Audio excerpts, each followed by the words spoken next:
Hello guys, welcome to the former time YouTube channel.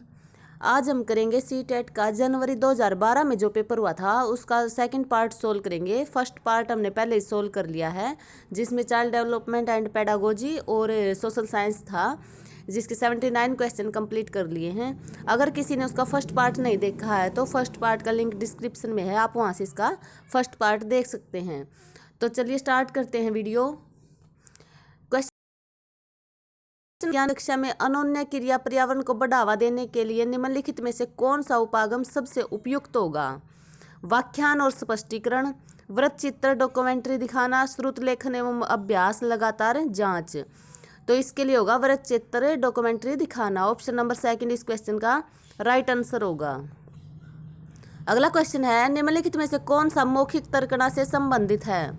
संकल्पनाओं का तत्काल अनुप्रयोग एवं वाग विस्तार, चरणबद्ध प्रक्रिया का वर्णन करना, समकक्ष व्यक्तियों का अनुकरण, शब्दों का जोर से उच्चारण करते हुए एक लेख लिखना। तो जो मौखिक तर्कणा से संबंधित है वो है संकल्पनाओं का तत्काल अनुप्रयोग एवं वाग विस्तार। जनहित याचिका पिल द्वारा न्याय मिलने में बढ़त आई है। जो PIL है जनहित याचिका, उससे न्याय मिलने में बढ़त आई है। ऑप्शन नंबर थर्ड इस क्वेश्चन का राइट आंसर होगा। शिक्षा का अधिकार अनुच्छेद 21 के अंतर्गत एक मौलिक अधिकार है जो जीवन का अधिकार से संबंधित है। क्यों? क्योंकि शिक्षा गरिमा में जीवन जीने में सहायता करती है। तो ऑप्शन नंबर 1 इस क्वेश्चन का राइट आंसर होगा।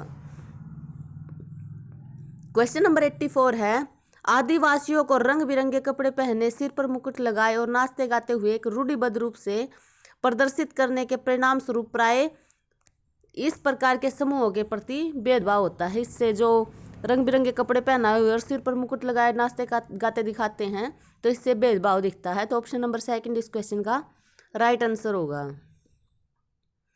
भारतीय संविधान द्वारा दिया गया खालिस्तान नागरिकों को यह अनुमति देता है कि वे उच्च न्यायालय या सर्वोच्च न्यायालय जा सकते हैं यदि उन्हें ऐसा लगता है कि उनके मौलिक अधिकारों का सरकार द्वारा उल्लंघन हुआ है।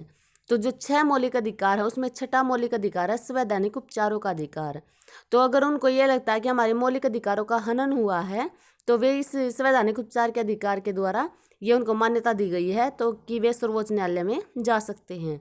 तो ऑप्शन नंबर सेकंड इस क्वेश्चन का राइट आंसर होगा। क्वेश्चन नंबर 86 है, सहयोगी अधिगम की प्रक्रिया को बढ़ावा देने के लिए शिक्षक को सामूहिक परियोजना कार्य देने चाहिए ताकि सभी बच्चे इकट्ठे होकर काम करें, सहयोगी अधिगम बढ़े। तो ऑप्शन नंबर थर्ड इस क्वेश्चन का राइट आंसर है।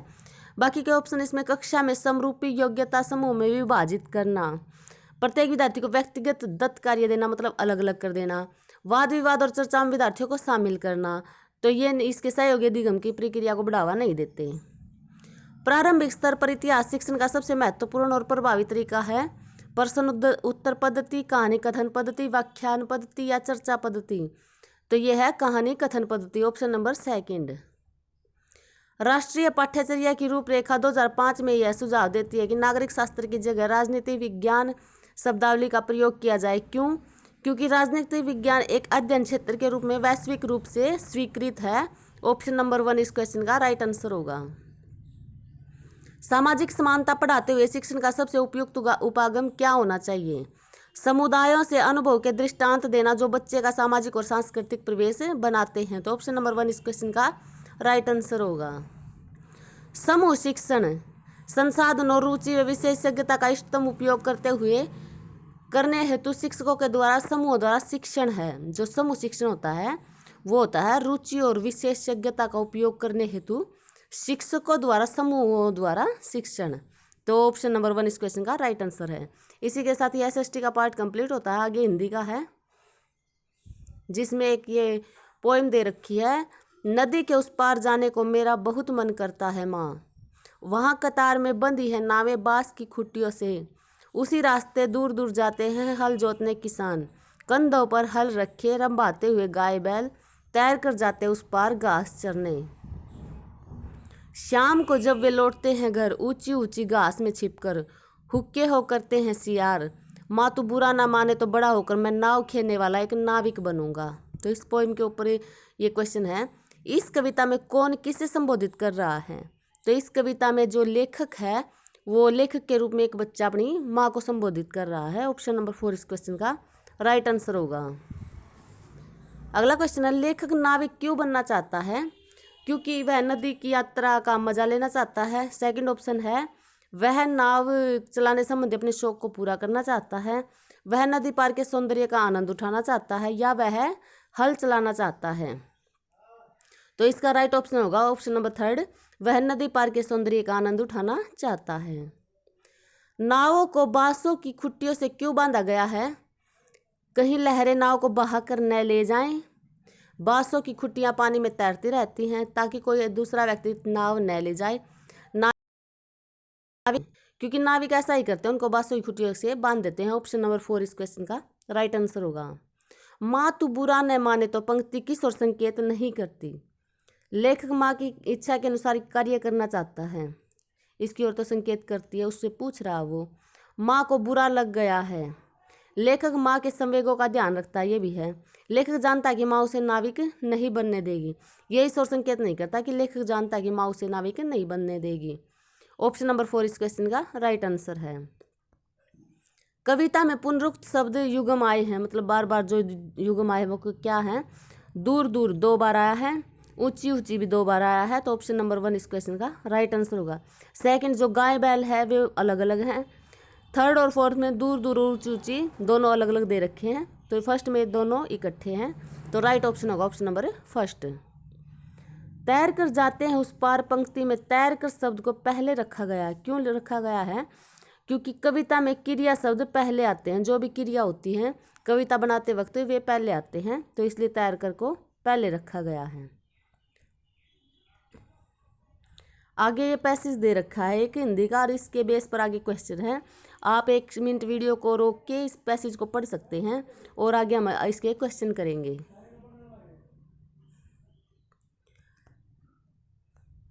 97 जवाब को रोचक क्यों कहा गया है? गलत जवाब पर हंसने को मिलता है। गलत जवाब प्रश्नकर्ता को सोचने के लिए प्रेरित कर सकते हैं। गलत जवाब रोचक ही होते हैं। गलत जवाब में बेतुकी बातें होती हैं, तो क्योंकि गलत जवाब में बेतुकी बातें होती हैं, ऑप्शन नंबर 4 इस क्वेश्चन का राइट आंसर होगा।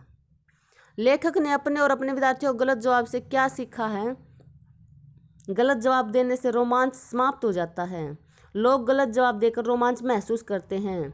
सवालों के सही जवाब, लोगों को सोचने के तरीके अलग अलग होते हैं, तो ये होता है लोग गलत जवाब देकर रोमांच महसूस करते हैं। ऑप्शन नंबर 2 इस क्वेश्चन का राइट आंसर होगा।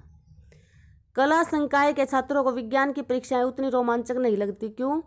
क्योंकि विज्ञान की परीक्षाओं में अच्छे सवाल नहीं होते, तो ऑप्शन नंबर 4 इस क्वेश्चन का राइट आंसर होगा। ये पैसेज के ऊपर क्वेश्चन है, कोई अलग से क्वेश्चन नहीं है। पैसेज में के आधार पर क्वेश्चनों के आंसर देने होते हैं।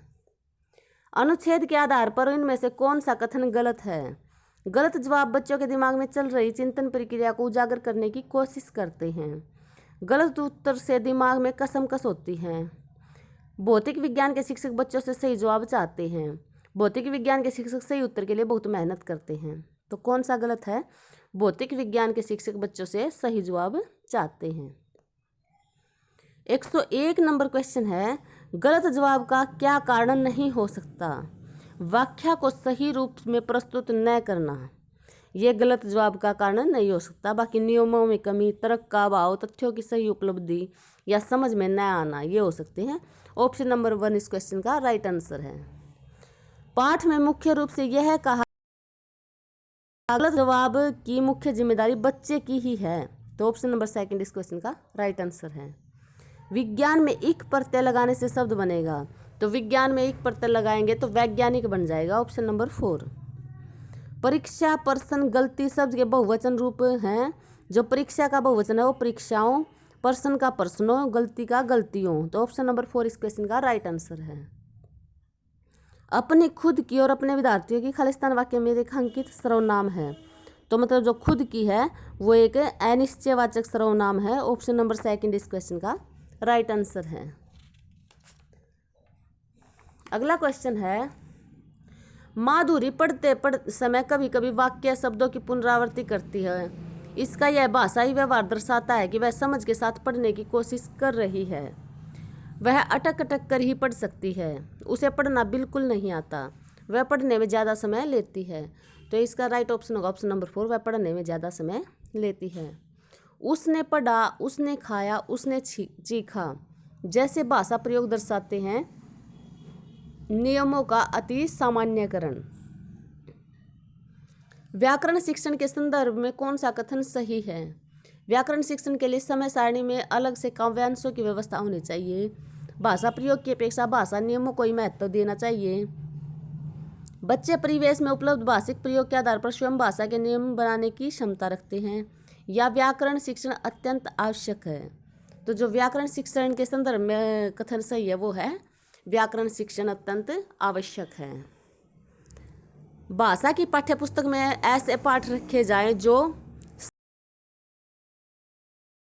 समूह का अभ्यास कराते हों, ये गलत है। अत्यंत छोटे हो, ये भी गलत है। बच्चे के परिवेश से जुड़े हों, वैसे तो ये ठीक है, लेकिन सबसे ज्यादा है सरल भाषा से युक्त हो। कक्षा में मौजूद बहुभाषिकता बच्चों को लक्ष्य भाषा सीखने के लिए हतोत्साहित करती है। शिक्षक के लिए एक जटिल और कठोर चुनौती है। भाषा शिक्षण में बाधक है। भाषा शिक्षण में एक संसाधन के रूप में प्रयुक्त हो सकती है। तो ये है कक्षा में मौजूद बहुभाषिकता बच्चों को लक्ष्य भाषा सीखने के लिए हतोत्साहित करती है। ऑप्शन नंबर 1 इस क्वेश्चन का राइट आंसर होगा। द्वितीय भाषा के रूप में हिंदी सीखने का मुख्य उद्देश्य है मानक हिंदी लिखने में निपुणता प्राप्त करना, हिंदी और अपनी मातृभाषा के अंतर को कंठस्थ करना, हिंदी के व्याकरण पर अधिकार प्राप्त करना, या दैनिक जीवन में हिंदी में समझने और बोलने की क्षमता का विकास करना। तो जो सेकंड भाषा के रूप में हिंदी सीखने का मुख्य उद्देश्य है हिंदी के व्याकरण पर अधिकार प्राप्त करना। निम्नलिखित में से कौन सा उच्च प्राथमिक स्तर पर भाषा शिक्षण का उद्देश्य नहीं है? सही रूप में समझना, व्याकरण के नियमों को रटना, निजी अनुभवों के आधार पर भाषा का सृजनशील होना, या दूसरों के अनुभवों से जुड़ पाना और संदर्भों में चीजों को समझना। तो ऑप्शन नंबर 4 इस क्वेश्चन का राइट आंसर होगा। सपना अपनी कक्षा के बच्चों को मौखिक अभिव्यक्ति के अवसर देने के लिए अनेक क्रियाकलाप करती है। आप निम्नलिखित में से सबसे ज्यादा प्रभावी किसे मानते हैं? फर्स्ट है विभिन्न परिस्थितियों में संवाद अदायगी करना। इसका सेकंड ऑप्शन है ऊपर है ये शब्दों को जोर जोर से बोलना, कहानी को बोल बोल कर पढ़ना, समाचार पत्र का वाचन करना। तो ये होगा शब्दों को जोर जोर से बोलना। ऑप्शन नंबर 2 इस क्वेश्चन का राइट आंसर होगा। सुहेल 1 साल पहले असम से पंजाब आया। वह हिंदी भाषा का प्रयोग करते समय त्रुटियां करता है। एक शिक्षक के रूप में आप किस कथन को सही मानेंगे? उसे रोज 1 घंटा हिंदी भाषा के शब्द बोलने का अभ्यास कराना चाहिए। सुहेल को भाषा प्रयोग के अधिकाधिक अवसर व प्रोत्साहन देना चाहिए। सुहेल को बार बार उसकी त्रुटियों के बारे में बताना चाहिए। या सुहेल को मातृभाषा का प्रभाव लक्ष्य भाषा पर नहीं पड़ने देना चाहिए।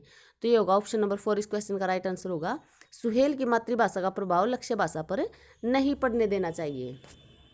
भाषा के संदर्भ में निदानात्मक परीक्षण का उद्देश्य है बच्चों हेतु भाषा प्रयोग के अवसर जुटाना, बच्चों को अगली कक्षा में प्रोन्नत करना, बच्चों को विभिन्न श्रेणियों में विभक्त करना, या बच्चों को भाषा प्रयोग संबंधी कठिनाइयों के संभावित कारणों की पहचान करना।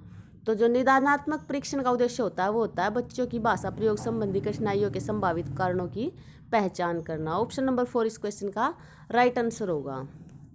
भाषा के सतत और व्यापक मूल्यांकन का उद्देश्य है बच्चों की सीखने की प्रक्रिया को समझकर उपयुक्त शिक्षण अधिगम प्रक्रिया अपनाना, अगली कक्षा में प्रोन्नत करने हेतु साक्ष्य जुटाना, बच्चों की त्रुटियों की पहचान करना, या मूल्यांकन की परंपरा का निर्वाह करना।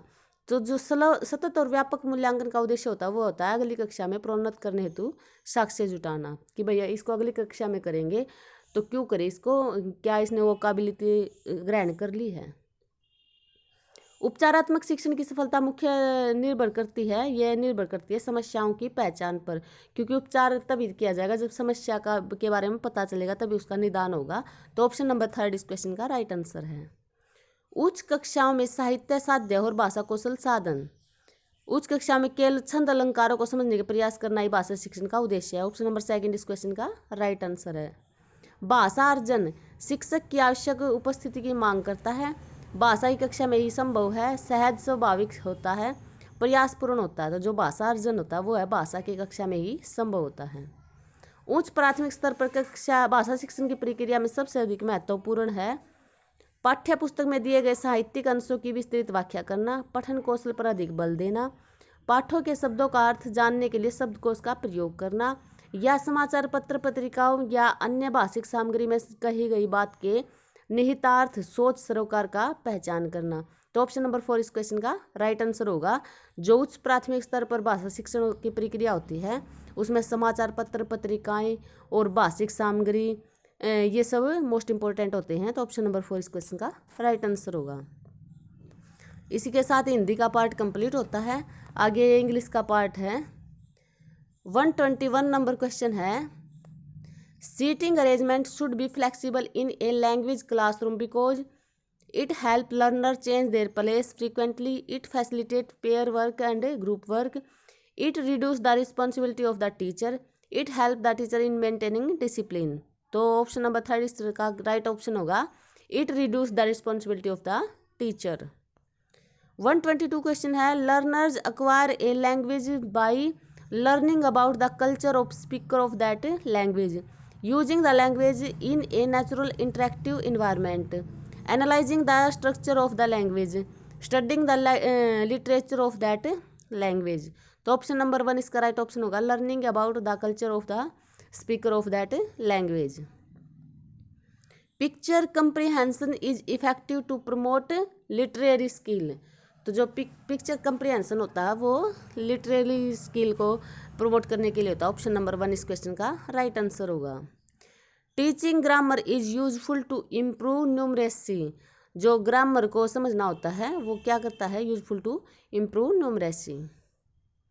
ए good test on reading comprehension will have questions. The test inference, interpretation and evaluation beside comprehension.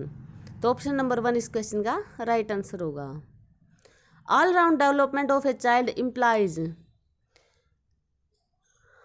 Harmonious development of physical, emotional and mental facility. Option number 3 इस क्वेश्चन का राइट आंसर होगा। फैकल्टीज है ये।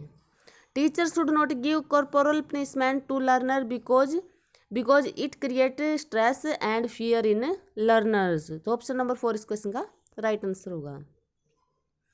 ए mixed ability group is heterogeneous in knowledge and skill. Option number 1।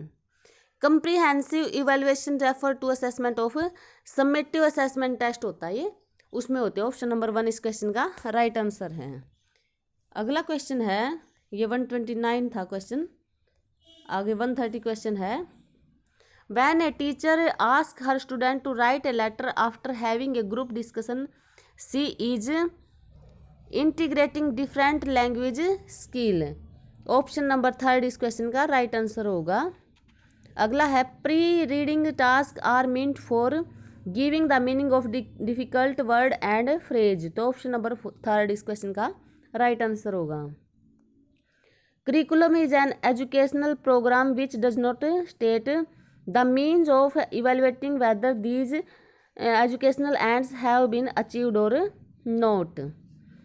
Speaking skill can be best developed by enabling the learner to read challenging and difficult text. In learning a new language, multilingualism is an interference. जो in learning होते हैं वो multilingualism is होती है an interference. Most important feature of an effective language classroom is option number 1 इस question का right answer होगा। आगे 136 नंबर से 144 नंबर क्वेश्चन है जो वो इस पैसेज पर आधारित हैं। तो पहले आप इस पैसेज को पढ़ सकते हैं 2 मिनट वीडियो को रोक के। इसका आधा पार्ट इस साइड है। तो 136 नंबर क्वेश्चन है, what according to the passage is the duty of human being. तो ह्यूमन बीइंग की जो पैसेज के अनुसार ड्यूटी है वो क्या है, to acquire knowledge and develop the mind. तो जो ह्यूमन बीइंग की है वो ड्यूटी वो है नॉलेज को एक्वायर करना और माइंड को डेवलप करना। ऑप्शन नंबर 4 इस क्वेश्चन का राइट आंसर होगा। Mind has been compare to a deep sea. जो माइंड है उसको किसके साथ कंपेयर किया गया है, एक डीप सी के साथ। For human being their brain is one of the following produce. For human being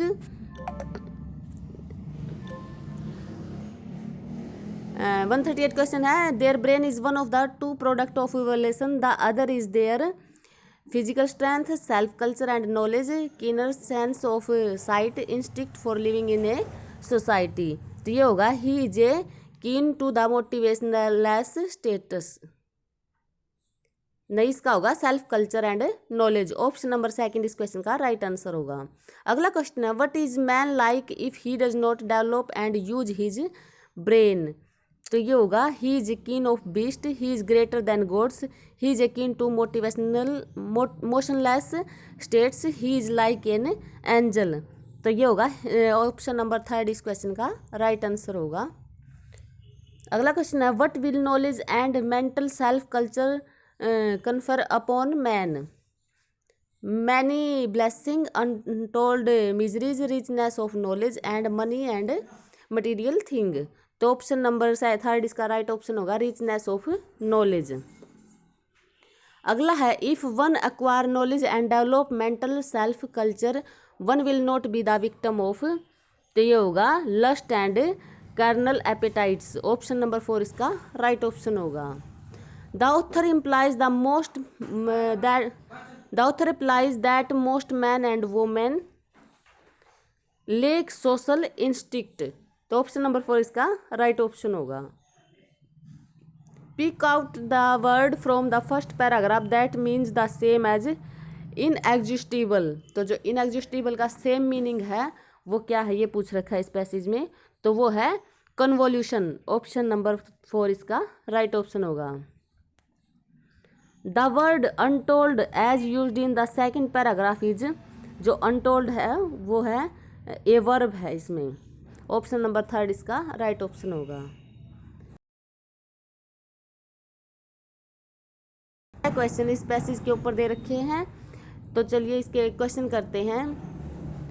bye studying history we can avoid mistake. तो हिस्ट्री को स्टडी करके हम क्या कर सकते हैं, मिस्टेक को अवॉइड कर सकते हैं। Option number one. Which method of teaching history would the author of this passage support. तो ये होगा weekly quiz on dates and events. Option number one. अगला क्वेश्चन है हिस्ट्री इज ऑल अबाउट। तो हिस्ट्री क्या है, is understanding the international affairs. पूरी क्या है ये अफेयर्स को अंडरस्टैंड करने की। ऑप्शन नंबर फोर इसका राइट ऑप्शन है। History is not boring. History boring नहीं है, क्यों? Because it study human nature and culture. तो ये ह्यूमन नेचर की और कल्चर, जो हमारी कल्चर होती है उसको स्टडी करती है। तो ऑप्शन नंबर फोर इसका राइट ऑप्शन होगा। What is the main idea of this passage. तो इस पैसेज का main idea history is not just memorisation, कि हिस्ट्री को पढ़ना एक ये इतना ही नहीं है कि उसको याद करना है। Pick out a word from the first paragraph that means the same as a result. तो रिजल्ट का सेम मीनिंग क्या है इस पैसेज में, इसका सेम मीनिंग है इन्फ्लुएंसेस। ऑप्शन नंबर फोर इसका राइट ऑप्शन होगा। इसी के साथ ये पेपर कंप्लीट होता है। इसका फर्स्ट पार्ट का लिंक डिस्क्रिप्शन में है, और अगर किसी को इसकी पीडीएफ चाहिए तो पीडीएफ का लिंक भी डिस्क्रिप्शन में है, आप वहाँ से इसकी पीडीएफ ले सकते हैं। आशा करती हूँ आपको ये वीडियो पसंद आई होगी। Thank you.